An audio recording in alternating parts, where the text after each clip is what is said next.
নিঃস্বার্থ মানুষেরা আসলে অদ্ভুত এক জাত। তারা যখন কাউকে আপন করে নেয়, তখন নিজের সম্মান, আত্মতৃপ্তি আর ভালো লাগা সবই ওই মানুষটার খুশির জন্য বিসর্জন দেয়। তারা ভাবে আমি যেহেতু তাকে উজাড় করে দিচ্ছি, সেও হয়তো আমাকে একইভাবে আগলে রাখবে। কিন্তু দুনিয়াটা এখন বড্ড বেশি বাণিজ্যিক।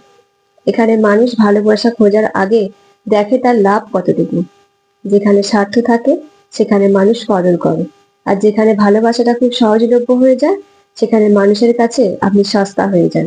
আপনার এই নিঃস্বার্থ ভালোবাসা তখন তাদের কাছে একঘেয়েমি বা বিরক্তির কারণ হয়ে দাঁড়ায়। তারা আপনার গুরুত্ব বুঝতে পারে না, কারণ তারা জানে যতটা খারাপ ব্যবহারই করা হোক না কেন, আপনি তো আছেনই। আপনি তো আর চলে যাবেন না। আসলে এই পৃথিবীতে বিনা স্বার্থে ভালোবাসা মানেই হলো নিজের ধ্বংসের পথটা নিজেই পরিষ্কার করা। মানুষ এখন আর শুদ্ধতা পছন্দ করে না, তারা পছন্দ করে চটুলতা।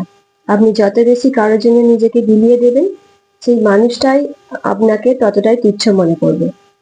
দিন শেষে আপনার ডায়েরিতে কেবল একতরফা ত্যাগের গল্পই লেখা থাকবে।